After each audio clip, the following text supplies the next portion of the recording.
je teste. Hein. Donc on va faire une rainure tout simplement dans du méranti, 5 mm, voire moi ici je vais faire 1 cm de profondeur sur l'épaisseur évidemment de la fraise, en utilisant donc les peignes pour que vous voyez comment est-ce que ça fonctionne très simplement, et en mettant le presseur, d'accord. Ensuite je vais faire le même usinage, mais cette fois-ci dans du hêtre, d'accord, en mettant le presseur contre les guides, ok. Ou je vais peut-être prendre dans l'autre qui est un petit peu plus grande pour vous montrer. Une fois que ça c'est fait, je mettrai l'entraîneur tel qu'il est installé là actuellement, c'est-à-dire contre les guides, pour que vous compreniez le principe avec une pièce un peu plus grande. Comme ça, ça va vous permettre un petit peu de voir tout simplement comment on pousse le bois, il n'y a rien de bien compliqué. Et ensuite, on fera une moulure avec de nouveau le porte-outil tout à fait normal, manuellement, sans les presseurs, pour vous montrer que en fait, ce n'est pas toujours utile de devoir mettre non seulement les presseurs, ni les peignes, etc. Et je vais vous expliquer pourquoi. Allez, j'installe le presseur et on attaque tout ça. Alors, une chose aussi que j'ai oublié de dire, et qui est quand même pour moi la première des sécurités à avoir, c'est la vitesse de rotation de vos outils. C'est-à-dire que quand vous achetez des porte-outils ou des outils déjà totalement brasés, la vitesse de rotation de votre outil est notée dessus. Donc par exemple ici, il est mis diamètre 120 et vitesse de rotation 7500 tours minute maximum. Si je regarde le bas de ma toupie, par exemple, pour le diamètre 720, il me fait aller à 10 000 tours. Alors ma toupie accepte ça, mais mon porte-outil pas. Donc il faut faire attention avec les abacs de vitesse de votre machine et le diamètre. La première sécurité, la première chose à vérifier, c'est quelle vitesse votre porte-outil supporte et non pas spécialement l'abac. Donc vérifiez sur tous vos porte-outils, il est mis la vitesse maximum acceptée par votre porte-outil. Donc ça c'est super important. Deuxième chose, vous avez des outils, je l'ai déjà dit mais je le répète, vous avez des outils manuels et mécaniques. Donc sur votre porte-outil, il est mis MAN ou MEC. Les outils manuels, vous pouvez les utiliser manuellement, c'est-à-dire que vous passez vos bois à la main sans attraction par des machines. Et tous les outils où il est noté MEC, vous êtes obligé d'avoir soit un entraîneur, soit un système d'entraînement différent par pneumatique, hydraulique. Il existe tellement de choses aujourd'hui que voilà.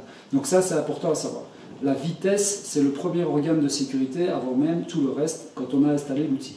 Donc on installe notre outil, on vient mettre les bagues au plus proche de l'outil comme j'ai montré tout à l'heure. Ici j'ai mis donc les peignes de continuité du guide. J'ai mis ma fraise et j'ai serré ma fraise, donc tout est en ordre. Je vérifie que ma fraise tourne librement. Je vais donc mettre mon presseur et je vais faire une rainure dans du méranti et dans du hêtre. Et après, on fera une rainure dans le hêtre avec un nœud pour que vous entendiez le bruit différent. Toujours penser à mettre l'aspiration, casque anti-bruit, lunettes. Par contre, pas de gants.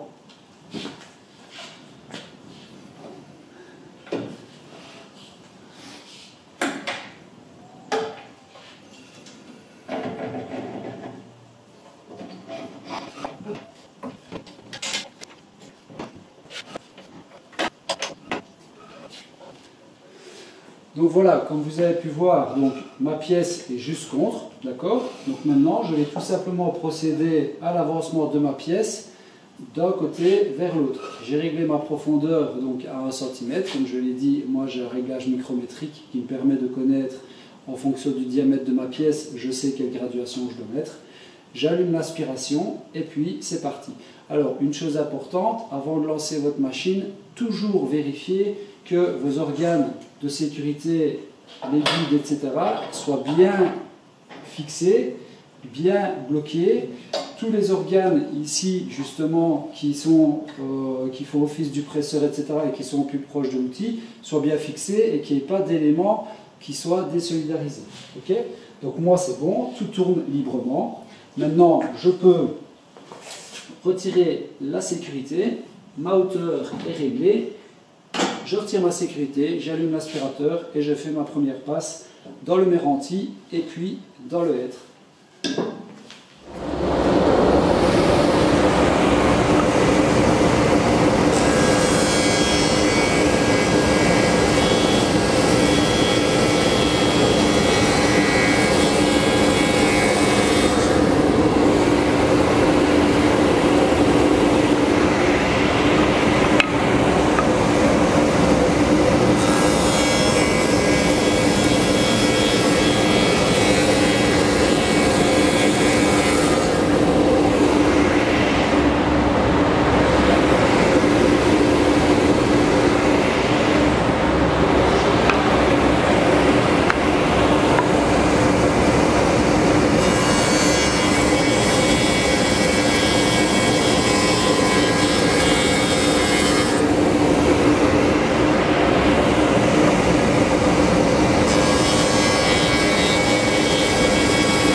Donc, comme vous pouvez voir, rien de bien impressionnant, rien de bien compliqué. Je peux franchement me permettre de mettre mes mains devant l'outil puisque j'ai mes peignes de sécurité ou mes baguettes de continuité du guide. Vous voyez, il n'y a pas spécialement de résistance. Et donc là, j'ai fait une rainure d'1 centimètre de profondeur sur 5 ou 6 mm de hauteur. Donc, moi, si j'étais vous, je commencerais par ce genre de choses pour vous mettre en sécurité. Vous voyez, il n'y a vraiment rien du tout, il y a quasiment aucune résistance. Pourtant, le hêtre est un des bois les plus denses, d'accord? Donc, vraiment, aucun problème. Ensuite, moi, ce que je vous conseille de faire, c'est faire des bois de 80 cm. 80 cm, c'est vraiment l'idéal. Ce bois-ci, par exemple, il est un peu court, mais comme je l'ai expliqué au début de vidéo, je l'ai fait exprès pour vous montrer qu'il y a possibilité de le faire tout simplement sans trop de problèmes. Mais comme je l'expliquais aussi en début de vidéo, moi par exemple pour ce genre de pièces le presseur me gêne. Donc j'aurais beaucoup plus facile faire mon usinage sans le presseur parce que mes mains, vous voyez, une fois que je suis arrivé ici, j'ai presque plus de matière. Par contre, j'aurais pu rapprocher mes guides, retirer le presseur et là, j'avais aucun souci. Mais je le ferai après. Donc maintenant, je vais faire le même usinage, mais cette fois-ci avec une pièce plus haute, donc avec cette pièce-ci de hêtre, d'accord, plus haute, en utilisant le presseur contre les guides. Allez, c'est parti.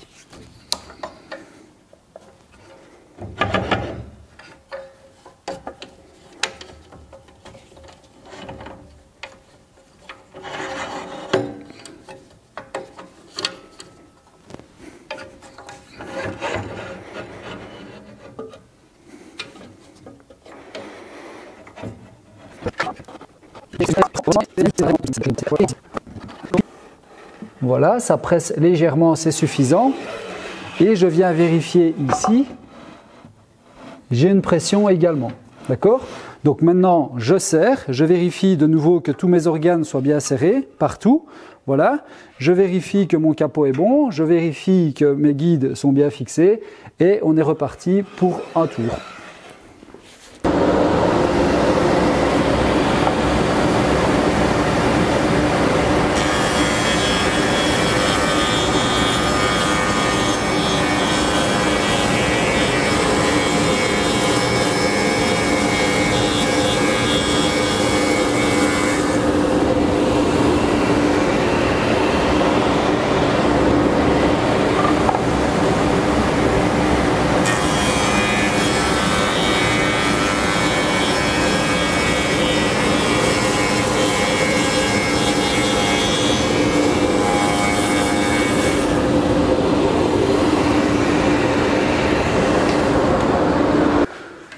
Donc voilà, là vous voyez déjà clairement que par exemple le côté imposant du presseur est déjà un petit peu plus gênant. Donc j'ai pris une pièce un peu plus grande parce que si elle était plus petite, vous voyez, je suis embêté.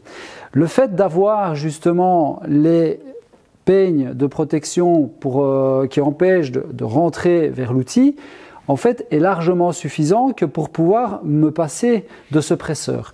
Donc dans un premier temps, tester avec le presseur pour vous mettre à l'aise, etc.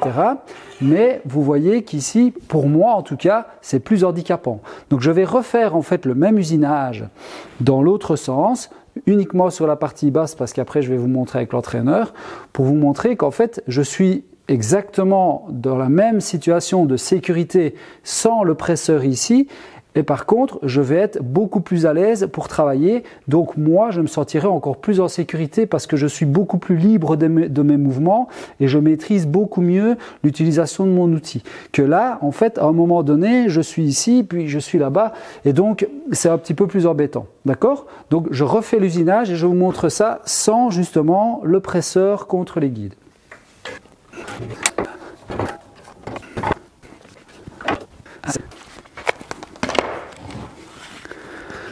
Donc voilà, ce que je vous expliquais, c'était ça, hein, c'est que vous voyez ici, j'ai mes presseurs, donc je peux appuyer tant que je veux, je ne sais pas rentrer dans l'outil.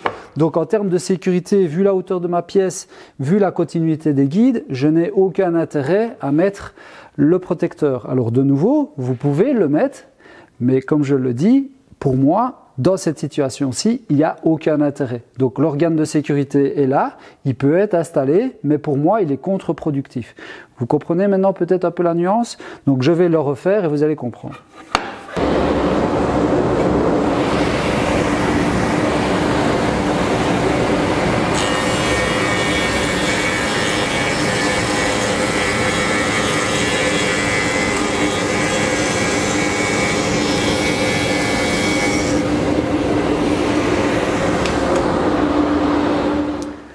Alors, une chose importante, comme vous avez pu voir, j'ai un mouvement qui est continu et qui est constant. Donc, je maintiens vraiment mon outil, enfin ma pièce de bois, pardon, je maintiens ma pièce de bois contre le guide. Donc, je pousse vraiment bien contre le guide et je le maintiens vers le bas. Et j'ai un mouvement qui est constant, d'accord? Et je sais le maintenir comme ceci. Tout à l'heure, avec le système de pressoir, c'est lui qui presse là-bas, mais une fois arrivé à cette distance-ci, comme vous avez pu voir, je peux tout simplement passer ma main de l'autre côté sans devoir me déplacer et sans devoir être dans une position un peu indélicate. Tandis que tout à l'heure, j'étais vraiment obligé de me tenir comme ceci. Ici, j'avance. Une fois que je suis passé de l'autre côté du guide, je peux très bien positionner ma main ici, tout en continuant à pousser de l'arrière et vers le guide. Le fait de nouveau qu'il y ait ces peignes, je ne sais pas rentrer dans l'outil, d'accord? Donc, je viens, je pousse et j'avance tout simplement ma pièce en maintenant ici avec cette pièce-ci une pression vers l'avant. Voilà, donc en fait, c'est ma main qui fait office de presseur. La seule différence, c'est que là, je sens moi la matière plus que le presseur qui en fait ne me donne aucune indication. Donc je pousse. Une fois arrivé à 10-15 cm du guide qui est devant l'outil, je passe ma main de l'autre côté et là j'ai une belle pression et je sais avancer en étant face à l'outil. Tout à l'heure, vous avez vu, j'étais vraiment, je devais me mettre comme ceci et j'avais juste un petit appui avec 2 doigts finalement. Tandis qu'ici, j'ai vraiment une belle pression et je sais continuer à avancer. Ok? Donc pour moi, clairement, le presseur contre les joues, quand vous avez les peignes de protection, c'est pour moi inutile et contre-productif dans certains cas. D'accord? Mais de nouveau, je vous invite à tester et à le faire par vous-même pour que vous rendiez compte. Maintenant, je vais installer l'entraîneur pour justement faire la rainure de l'autre côté et vous montrer quel est l'intérêt justement de l'entraîneur dans ce sens-là quand on a des pièces un petit peu plus imposantes en hauteur. Allez, j'installe tout ça et puis je vous reprends après.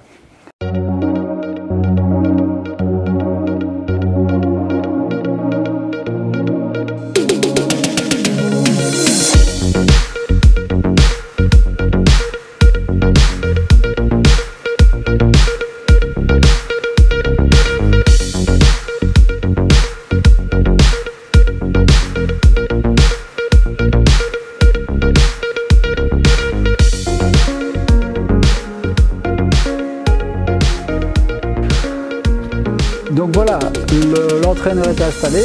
Alors, comme vous avez pu voir, l'entraîneur il est installé légèrement comme ça pour maintenir la pièce sur la table et il est incliné légèrement comme ceci, donc vers là, de 2-3 mm par rapport à la roue avant. Ça, je vous invite à regarder la vidéo que j'ai fait justement sur comment régler son entraîneur, mais sur la table, pour justement entraîner la pièce correctement contre le guide et empêcher un effet de recul en sortie. D'accord? Donc je vais lancer ça et puis voilà, vous verrez un petit peu comment ça fonctionne. C'est un jeu d'enfant. Ok? Allez, c'est parti.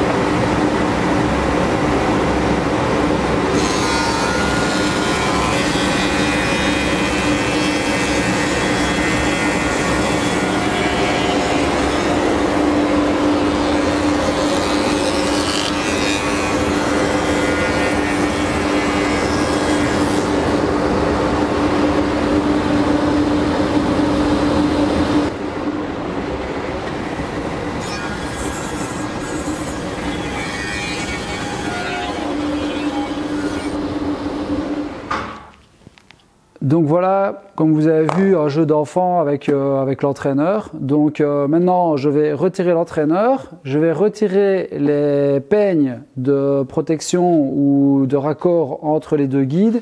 Je vais installer le porte-outils pour faire une moulure et je vais vous montrer comment faire la moulure tout simplement avec le porte-outils et vous donner donc justement quelques conseils concernant les premières utilisations. Quand vous allez acheter un porte-outils avec des fers avec interchangeables, moi je vous conseille toujours de faire les moulures correspondantes à votre fer pour vous mettre à votre aise avec une pièce de bois qui fait 80 cm de long, 4 cm de haut si vous avez un fer qui fait 4 cm et 5 cm de haut si vous avez des fers de 5 cm. Comme ça, vous pouvez être à votre aise et vous avez en plus de ça la moulure qui correspond au fer que vous avez. Allez, j'installe tout ça et puis après, je vous fais 2-3 essais de bruit avec les outils qui sont dessus pour vous expliquer qu'il ne faut pas confondre justement la peur et la méfiance avec les outils, puisque là, la fraise, comme vous l'entendez, elle ne fait pas de bruit. L'autre petite fraise, elle ne fait pas trop de bruit non plus, mais vous allez voir que les autres, quand on met une fraise à tenonner de diamètre 250, ça fait évidemment tout autre bruit. Et pourtant, c'est la même facilité d'usinage et de passage dans l'outil, quoi, tout simplement. Allez, j'installe tout ça et je vous reprends après. Alors, avant de passer à la fraise avec les fers interchangeables, je voulais aussi vous montrer comment on fait donc justement un usinage en bois de boue sans aucun problème et sans chariot à tenonner, avec tout simplement une pièce qui est rectangulaire qui vient pousser votre pièce. Donc là, je vais enfoncer ma fraise d'1,5 cm dans le bois, comme ça vous allez voir l'enfourchement et vous allez voir qu'il n'y a vraiment aucune difficulté en utilisant ces fameux peignes ou ces pièces de raccordement. Je n'arriverai jamais à tomber sur le mot ou sur le nom, c'est comme ça, je suis peut-être mal éveillé aujourd'hui. Donc voilà, je vous montre ça et puis alors après je mets le fer comme c'était prévu.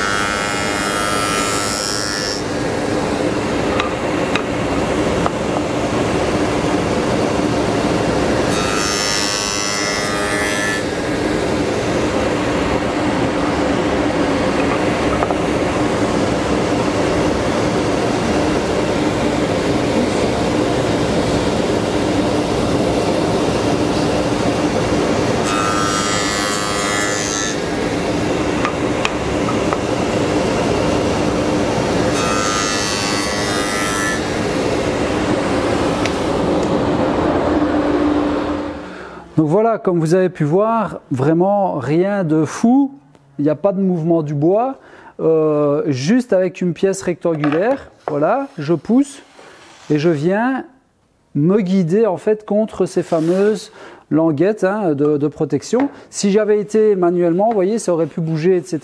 Mais dans tous les cas, je peux faire ce que je veux, je ne serais pas rentré dans l'outil. Et donc, je le répète, quand on travaille en bois de boue comme ça, la pièce de bois a tendance à être aspirée vers l'intérieur. Donc, quand on utilise du bois de boue, que ce soit des tenons ou autres, et qu'on le fait à la main, c'est-à-dire sans chariot à tenonner, qu'on utilise par exemple même à montage, usinage, etc. Là, je vous conseille toujours de mettre les peignes de fermeture. Toujours. Ça, c'est vrai, moi je le fais d'office, ok? Important. Mais comme vous avez vu, c'est du Meranti, donc c'est quand même pas du bois spécialement tendre. Et comme vous voyez, ça rentre comme dans du beurre. C'est pas énorme, hein? Il y a 1,5 cm de profondeur, mais c'est pas mal. Et donc, comme vous avez vu, je n'ai pas forcé. Donc, si vous voulez vous assurer, vous rassurer et faire des essais, vous pouvez très bien commencer, comme je viens de le faire, en prenant une passe de 5 mm ou 1 cm avec une pièce rectangulaire qui prend au minimum la moitié de la distance de votre pièce. C'est des petites pièces comme ceci. C'est très simple. Et vous venez vous guider. Le seul truc, c'est bien penser à pousser ou maintenir votre pièce vers le bas. Vous pouvez aussi éventuellement vous aider du presseur, d'accord? C'est pas utile, enfin c'est pas obligatoire, mais c'est sûr que ça va vous aider à maintenir la pièce sur la table et maintenir votre pièce contre votre gabarit. Donc vous la maintenez comme ceci et vous la maintenez comme ceci. Pareil, vous pourriez aussi éventuellement mettre des sauterelles mais je le répète, et vous venez de le voir, ce n'est pas indispensable. Donc tout ça, c'est pour vous expliquer que quand vous allez arriver à un certain stade, à un certain niveau d'utilisation de votre toupie, que vous allez tout doucement acquérir de l'expérience, vous pourrez vous permettre de travailler de cette manière en toute sécurité.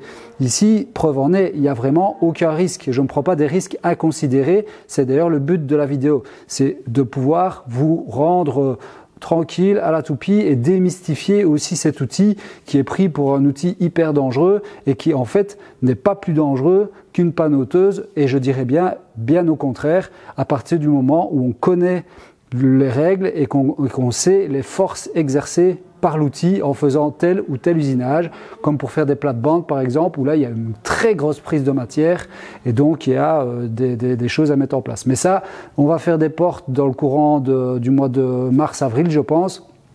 Je ferai des plates-bandes et là je ferai une vidéo dédiée à ce moment-là. Aujourd'hui, je pense qu'elle sera déjà pas si courte que ça la vidéo, donc voilà. Allez, maintenant je ne le dis plus, je mets le porte-outil avec la moulure.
Je crois qu'on a fait un petit peu le tour de la question, en tout cas concernant l'utilisation en sécurité de la toupie. Ben voilà, ici les deux derniers passages, vous avez pu voir, je les ai faits sans positionner les peignes. Mais par contre, vous avez vu que je suis beaucoup plus rapproché en termes d'ouverture ici, hein, donc la lumière est complètement, quasiment fermée. Je suis passé vraiment sur une moulure complète, la hauteur, c'est du hêtre, donc je le rappelle, c'est du hêtre. Vous avez entendu, normalement je vais laisser les bruits tels qu'ils sont au moment de l'usinage. Donc c'est un bois très dense, les fers sont pas neufs et regardez, ça va tout seul, il n'y a pas de vibration, donc voilà, pas spécialement de nouveau besoin de mettre le presseur. On peut, c'est mieux, mais ce n'est pas utile. De nouveau, c'est une manière d'utiliser sa pièce, donc toujours bien pousser contre le guide et vers la table, pousser de l'arrière vers l'avant, maintenir sa pièce bien comme ceci en poussant. Voilà, on la maintient en poussant correctement. Moi, je la fais glisser dedans, mais il y a une pression de ma main contre le guide et sur la table. Une fois que je suis passé de l'autre côté, je continue à avancer et une fois que j'ai une distance de 15 à 20 cm de partie de bois qui est passée de l'autre côté, je continue à exercer la pression avec ma main ici sur l'arrière, je passe de l'autre côté du guide et je maintiens toujours, je pousse avec ma main et vers le bas, tout en poussant de l'arrière vers l'avant, tout simplement. Une fois que j'arrive à distance de sécurité ici, j'avance ma main gauche tout doucement en maintenant toujours la pression vers la table et vers le guide et je viens positionner ma deuxième main de l'autre côté tout en poussant toujours sur la table et contre le guide et il n'y a vraiment aucun problème. Je le répète, c'est pas plus dangereux finalement que la panneauteuse si vous avez mal réglé la hauteur de lame, si la lame n'est pas suffisamment affûtée, si c'est un bois qui n'est pas sec, etc., etc., etc. Ce qu'il faut quand même bien penser à faire quand on utilise la toupie, c'est toujours d'avoir corroyé correctement ces pièces de bois. Donc moi, je viens très rarement avec une pièce de bois à la toupie qui n'est pas coraillée 4 faces et où il y a encore des défauts sur les pièces. Il y a des fois, on n'a pas le choix, mais c'est quand même très rare. Moi, j'aime bien que mes pièces soient parfaitement corroyées. Comme ça, je n'ai pas de blagues, je n'ai pas de bricoles. J'en reviens aussi avec, je ne sais plus qui, venait souvent mettre des commentaires concernant les signes d'établissement, etc. Je crois que c'est Jean-Marc Forestier. Donc oui, je peux me permettre de travailler avec mes signes d'établissement toujours vers le haut parce que mes pièces sont parfaitement corroyées. S'il a suivi un petit peu l'évolution de la table, il aura bien compris qu'il y avait des grosses différences d'épaisseur entre certaines pièces et malgré tout, on ne s'est pas planté. Donc voilà. Je vous fais écouter les différentes pièces, enfin les différentes fraises, les bruits que ça peut donner en fonction des diamètres. Je ne prends plus la parole là-dessus, c'est juste que vous puissiez entendre sur la fin de la vidéo les différentes sensations que vous pourriez avoir quand vous mettez un outil et c'est surtout pour vous rassurer sur le bruit que ça fait puisque ici c'est mis en toute sécurité mais vous rendre compte du bruit que ça peut faire, c'est impressionnant, mais ce n'est pas plus dangereux de nouveau qu'un autre outil. Voilà, j'espère que cette vidéo vous aura plu, j'espère que ça a répondu à quelques questions que vous vous posiez, que ça aura aussi démystifié un petit peu cet outil qui fait peur apparemment, hein, voilà. Moi en tout cas j'ai pris un plaisir à faire cette vidéo, à essayer de vous donner quelques armes pour pouvoir vous lancer dedans, et puis ça continue, je vous invite déjà à partir de mardi prochain, on va faire des vidéos sur la reconversion professionnelle. C'est-à-dire que on va témoigner, donc il y a Jean-Philippe de la Malencoin, qui va témoigner sur son parcours de reconversion professionnelle. Donc il a fait diverses choses avant de faire ce qu'il fait aujourd'hui. Il y a Johan de l'atelier Floki qui viendra aussi témoigner sur son parcours et comment est-ce que sa reconversion est en train de se passer. Je témoignerai également. Je vais essayer de prendre contact peut-être avec l'un ou l'autre youtubeur qui sont reconvertis. J'ai déjà une petite idée en tête de vers qui je vais aller. Je ne sais pas s'ils répondront, donc on verra à ce moment-là. Et puis il va y avoir des vidéos sur la comptabilité. Donc ça, j'ai déjà tourné. C'est une vidéo sur comment calculer son coût horaire. Donc combien est-ce qu'on doit vendre sa main-d'œuvre à l'heure, en gros, et alors comment calculer ses impôts et ses charges sociales. Donc tout ça, ça arrive, et avec en plus la possibilité de vous fournir deux tableurs Excel que j'ai réalisés justement pour les jeunes et les moins jeunes, à savoir exactement comment calculer son coût horaire d'une part, avec des formules automatiques, et également pour savoir comment est-ce que vous vivez sur votre année fiscale, entre vos entrées, vos sorties, les bénéfices, les charges sociales et les impôts, avec justement cette balance qui est faite sur les tableurs Excel que j'ai réalisés.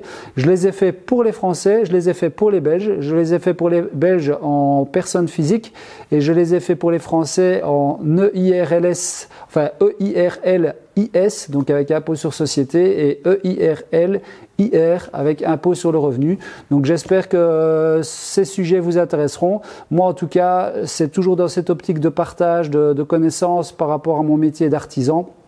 Et si je peux permettre à d'autres personnes de se lancer et de gagner quelques années de recherche sur ce genre de sujet, eh ben, je suis content parce que j'aurais aimé avoir ce genre d'informations quand moi-même je me suis lancé plus jeune.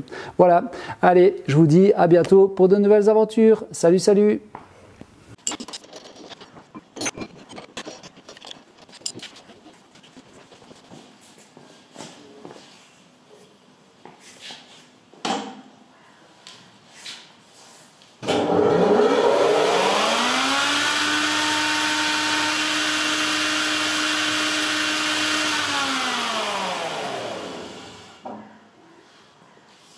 Voilà, outil diamètre 250. Fraise à plate-bande, donc diamètre 200. Travail vers le bas.